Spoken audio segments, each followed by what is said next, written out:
Hi friends, welcome back to my channel. Friends, ಇವತ್ತು world water day ಇದೆ. ಹಾಗಾಗಿ ಎಲ್ರಿಗೂ ವರ್ಲ್ಡ್ ವಾಟರ್ ಡೇಯ ಶುಭಾಶಯಗಳು. ಅಂದರೆ ವಿಶ್ವ ಜಲ ದಿನಾಚರಣೆ ಇವತ್ತು ಮಾರ್ಚ್ 22 ದಿನ, ಅಂದರೆ 22ನೇ ತಾರೀಕು ಮಾರ್ಚ್ 22ನೇ ತಾರೀಕಿನ ದಿನ ವರ್ಲ್ಡ್ ವಾಟರ್ ಡೇಯನ್ನು ಆಚರಣೆ ಮಾಡಲಾಗುತ್ತೆ. ಇದನ್ನು ಯಾಕೆ ಆಚರಣೆ ಮಾಡ್ತಾರೆ ಅಂತ ನಾನು ಸ್ವಲ್ಪ ನಿಮ್ಮ ಮುಂದೆ ಹೇಳ್ತೀನಿ. ನನಗೆ ತಿಳಿದಿದ್ದನ್ನು ನಾನು ಹೇಳ್ತೀನಿ. 1992 ಅಂದರೆ 1992ರಲ್ಲಿ ಸಂಯುಕ್ತ ರಾಷ್ಟ್ರ ಸಂಸ್ಥೆ ಜಲಸಂಪತ್ತುಗಳ ಬಗ್ಗೆ ಜನರಲ್ಲಿ ಅರಿವು ಮೂಡಿಸಲಿಕ್ಕೆ ಅಂತ ವಿಶ್ವ ಜಲ ದಿನವನ್ನು ಪ್ರಾರಂಭಿಸಲಾಯಿತು.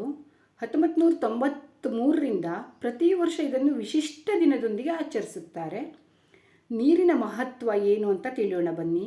ಮನುಷ್ಯ, ಪ್ರಾಣಿಗಳು ಹಾಗೂ ಗಿಡ ಮರಗಳಿಗೆ ನೀರು ಎಷ್ಟು ಅಗತ್ಯ ಅಲ್ವಾ. ನೀರಿಲ್ಲದೆ ಯಾರೂ ಬದುಕೋಕ್ಕೆ ಆಗಲ್ಲ. ನೀರಿಲ್ಲದೆ ಒಂದು ದಿನ ಇರೋಕ್ಕಾಗಲ್ಲ. ನಾವು ಮನುಷ್ಯರಾಯಿತು, ಪ್ರಾಣಿಗಳಾಯಿತು, ಹಾಗೆ ಗಿಡ ಮರಗಳಿಗೂ ಕೂಡ ನೀರು ಬೇಕೇ ಬೇಕು. ಮನುಷ್ಯನ ಶರೀರದಲ್ಲಿ 70% ಭಾಗ ನೀರಿಂದನೇ ತುಂಬಿದೆ. ಕೃಷಿ, ಕೈಗಾರಿಕೆ, ವಿದ್ಯುತ್ ಉತ್ಪಾದನೆ, ಪರಿಸರ ಸಂರಕ್ಷಣೆ ಎಲ್ಲವೂ ನೀರಿನ ಮೇಲೆ ಅವಲಂಬಿತವಾಗಿದೆ. ನೀರಿಲ್ಲ ಅಂದರೆ ಯಾವುದೂ ಆಗಲ್ಲ. ವಿಶ್ವದಲ್ಲಿ 2.2 ಬಿಲಿಯನ್ ಅಂದರೆ 2.2 ಬಿಲಿಯನ್ ಜನರು ಸ್ವಚ್ಛ ಕುಡಿಯುವ ನೀರಿಂದ ಅಭಾವ ಎದುರಿಸ್ತಿದ್ದಾರಂತೆ. ಅಂದರೆ ನೀರಿನ ದೌರ್ಬಲ್ಯ, ಅಂದರೆ ನೀರಿನ ಒಂದು ಕೊರಗು ಎಷ್ಟಿದೆ ನೋಡಿ. 2.2 ಬಿಲಿಯನ್ ಜನರು ಸ್ವಚ್ಛ ಕುಡಿಯೋ ನೀರಿಗೆ ಇನ್ನು ಅದರಿಂದ ಅಭಾವವಾಗಿದೆ, ಅವರಿಗೆ ಅಭಾವ ಆಗ್ತಾ ಇದೆ. ಅಂದರೆ ಅಷ್ಟು ನೀರಿನ ನಮಗೆ ಒಂದು ಕೊರತೆ ಇದೆ ಸ್ವಚ್ಛ ನೀರಿಂದು. ಕೈಗಾರಿಕೆ ಮತ್ತು ಪ್ಲಾಸ್ಟಿಕ್ ತ್ಯಾಜ್ಯ ಮತ್ತು ರಾಸಾಯನಿಕಗಳು ನಮ್ಮ ನೀರಿನಲ್ಲೆಲ್ಲ ಸೇರಿ ನೀರನ್ನು ಹಾಳು ಮಾಡ್ತಾ ಇದೆ. ಯಾಕೆಂದರೆ ಕೈಗಾರಿಕೆ ಎಲ್ಲಿ ನೋಡಿದ್ರೂ ಕೈಗಾರಿಕೆಗಳು, ಅಥವಾ ನಾವು ಪ್ಲ್ಯಾಸ್ಟಿಕ್ಕನ್ನು ಹೋದಲ್ಲಿ ಒಗಿತೀವಿ, ಎಲ್ಲೆಲ್ಲೋ ಎಸಿತೀವಿ, ಅದು ನೀರಿಗೆ ಹೋಗಿ ಸೇರುತ್ತೆ. ಆವಾಗ ಅದರಿಂದ ಕಲುಷಿತ ಆಗುತ್ತೆ ನೀರು. ಹಾಗಾಗಿ ಆದಷ್ಟು ನಾವು ಪ್ಲ್ಯಾಸ್ಟಿಕ್ಕನ್ನು ತ್ಯಾಜ್ಯ ಮಾಡೋದು ಕಡಿಮೆ ಮಾಡಬೇಕು. ಈ ಫ್ಯಾಕ್ಟ್ರಿ ಅಂದ ಕೂಡಲೇ ಅದರೆಲ್ಲ ಕಲುಷಿತ ವಾತಾವರಣ ಆಗುತ್ತೆ. ನೀರಿಗೆ ಬಿಡ್ತಾರೆ, ಫ್ಯಾಕ್ಟ್ರಿ ಹೊಲಸನ್ನು ನೀರಿಗೆ ಬಿಡ್ತಾರೆ ತ್ಯಾಜ್ಯ ವಸ್ತುವನ್ನು. ಆವಾಗ ನೀರು ಕಲುಷಿತ ಆಗುತ್ತೆ ಅಲ್ವಾ. ಬೋರ್ವೆಲ್ಗಳು ಒಣಗ್ತಾ ಇದೆಯಂತೆ, ಎಲ್ಲ ಕಡೆ ಹೇಳ್ತಾರೆ ಬೋರ್ವೆಲ್ ಒಣಗ್ತಾ ಇದೆ. ನೀರನ್ನು ತೆಗೆದ್ರೆ ಭೂಮಿಯಲ್ಲಿ ನೀರು ಎಷ್ಟು ಒಣಗ್ತಾ ಇದೆ ಅಂದರೆ ಎಷ್ಟೋ ಆಳಕ್ಕೆ ಹೋಗಿ ಬೋರ್ವೆಲ್ಲನ್ನು ತೆಗಿಬೇಕಾಗುತ್ತೆ. ತುಂಬ ಬೋರ್ವೆಲ್ ಜಾಸ್ತಿ ತೆಗೆದಾಗೆ ನೀರಿನ ಪ್ರಮಾಣ ಅದರಲ್ಲಿ ಭೂಮಿಯಲ್ಲಿ ಕಡಿಮೆ ಆಗ್ತಾ ಹೋಗುತ್ತೆ. ಆಮೇಲೆ ನದಿ ಮತ್ತು ನೀರಿನ ಮಟ್ಟನೂ ಒಣಗ್ತಾ ಇದೆ. ಯಾಕೆ ಹೇಳಿ? ಇದೆಲ್ಲ ನಾವೇ ಮಾಡಿರೋದು, ಜನರೇ ಮಾಡಿರೋದು.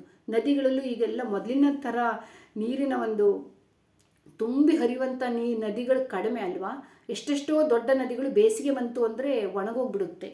ನೀರಿನ ಮಟ್ಟ ಕಡಿಮೆ ಆಗ್ತಾ ಇದೆ ಅಲ್ವಾ. ನೀರನ್ನು ಉಳಿಸುವ ಉಪಾಯ ಏನೇನು ಅಂತ ನೋಡೋಣ. ಸ್ವಲ್ಪ ನಾವು ನೀರನ್ನು ಉಪಯೋಗಿಸೋದು ಕಡಿಮೆ ಮಾಡಬೇಕು.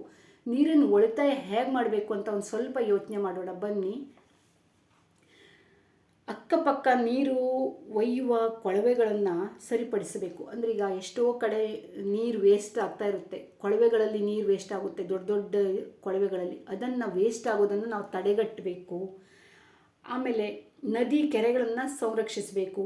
ಒಮ್ಮೆ ನದಿ ಕೆರೆಗಳು ಹೊಲಸಾಗಿತ್ತು, ಗಲೀಜಾಗಿತ್ತು, ಅಥವಾ ಮುಚ್ಚಿ ಹೋಗ್ತವೆ ಅಂದರೆ ಅವುಗಳನ್ನು ಕ್ಲೀನ್ ಮಾಡಿ ಮತ್ತೆ ಅವುಗಳನ್ನು ಸಂರಕ್ಷಿಸಬೇಕು ನಾವು.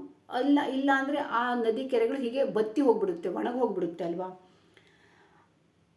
ಆಮೇಲೆ ಅಪಾಯಕಾರಿಯಾದ ತ್ಯಾಜ್ಯ ವಸ್ತುಗಳನ್ನು ವಿಸರ್ಜನೆ ಮಾಡೋದನ್ನು ತಡೆಗಟ್ಟಬೇಕು. ಫ್ಯಾಕ್ಟ್ರಿಗಳಿಂದ ಇಲ್ಲಿಂದ ಹೆಂಗೆ ಬಿಡ್ತಾರಲ್ವ ತ್ಯಾಜ್ಯ ವಸ್ತುಗಳನ್ನು, ಅದನ್ನು ನಾವು ಕಡಿಮೆ ಮಾಡಬೇಕು.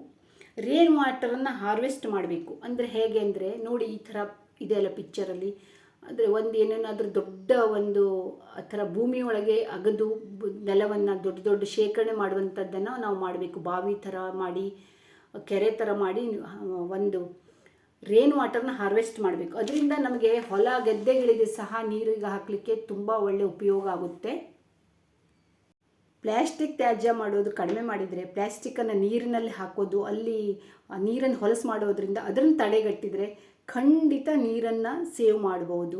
ಈ ಥರ ನೋಡಿ ರೇನ್ ಹಾರ್ವೆಸ್ಟ್, ಇದೆಲ್ಲ ರೇನ್ ವಾಟರ್ನ ಹಾರ್ವೆಸ್ಟ್ ಮಾಡೋದು. ಇದೇ ಥರ ಶೇಖರಣೆ ಮಾಡಿಟ್ಕೊಂಡ್ರೆ, ನಾವು ನೀರನ್ನು ಶೇಖರಣೆ ಮಾಡಿಟ್ಕೊಂಡ್ರೆ ಹೊಲ ಗದ್ದೆಗಳಿಗೆ ಇದನ್ನು ನಾವು ಹಾಕಲಿಕ್ಕೆ ಚೆನ್ನಾಗಿರುತ್ತೆ. ಇದನ್ನು ಫಿಲ್ಟ್ರ್ ಮಾಡಿಟ್ಕೊಂಡ್ರೆ ಎಷ್ಟೊಂದು ಇದರಿಂದ ಉಪಯೋಗ ಆಗುತ್ತೆ ಅಲ್ವಾ. ಗಿಡ ಮರಗಳಿಗಂತೂ ಇದು ಉಪಯೋಗಿಸ್ಬೋದು. ಆಮೇಲೆ ಪ್ರಾಣಿ ಪಕ್ಷಿಗಳಿಗೆ ಕುಡಿಲಿಕ್ಕೆ ಕೊಡ್ಬೋದು. ಇಂತಹದ್ದನ್ನು ನಾವು ಮಾಡಲೇಬೇಕು. ಮುಂದಿನ ದಿನಗಳಿಗೆ ಇದೆಲ್ಲ ತುಂಬ ಅಗತ್ಯವಾಗಿರುತ್ತೆ ಫ್ರೆಂಡ್ಸ್. ಪ್ರಪಂಚದಲ್ಲಿ 71% ಶೇಕಡ 71% ನೀರಿನಿಂದ ತುಂಬಿದೆ. ಬಟ್ ಅದು ಕುಡಿಯೋಕ್ಕೆ ಬರದೇ ಇದ್ದಂಥ ನೀರು, ಅವೆಲ್ಲ ಸಮುದ್ರದ ನೀರಲ್ಲ, ಉಪ್ಪು ನೀರು. ಆದರೆ ಇರೋದು ಕೇವಲ 3% ಅಷ್ಟೇ ನಾವು ಕುಡಿಲಿಕ್ಕೆ ಬರುವಂಥ ನೀರಂತೆ, ಸ್ವಚ್ಛ ನೀರಂತೆ ಫ್ರೆಂಡ್ಸ್. ನಾವು ಮೊದಲಿಂದನೂ ಸ್ಕೂಲಿನ ಟೈಮಿಂದನೂ ಕೇಳ್ತಾ ಬರ್ತೀವಿ 70% ಭಾಗ ಇದು ಸಮುದ್ರದ ನೀರೇ ಜಾಸ್ತಿ. ಆದರೆ 3% ಅಷ್ಟೇ, 3%ನಷ್ಟು ನೀರು ನಮಗೆ ಕುಡಿಯೋ ನೀರು. ಅದನ್ನು ಇಡೀ ಹೇಗೆ ನಾವು ಎಷ್ಟು ಲಿಮಿಟಲ್ಲಿ ಉಪಯೋಗಿಸ್ಬೇಕು ಅಲ್ವ ನೀರನ್ನು. ಸುಮ್ಮನೆ ವೇಸ್ಟ್ ಮಾಡಿ ಅದನ್ನು ನೀರು ಉಪಯೋಗಿಸೋದ್ರಿಂದ, ಎಲ್ಲ ಕಡೆ ನೀರು ವೇಸ್ಟ್ ಮಾಡೋದ್ರಿಂದ ಮುಂದಿನ ಪೀಳಿಗೆಗೆ ಅಂದರೆ ಮುಂದಿನ ಜನಾಂಗಕ್ಕೆ ತುಂಬ ಕಷ್ಟ ಆಗ್ಬೋದು. ನೀರನ್ನು ನಾವು ಈಗಲಿಂದನೇ ಸೇವ್ ಮಾಡೋಣ. ಸೇವ್ ವಾಟರ್ ಸೇವ್ ಫ್ಯೂಚರ್ ಅಂತ.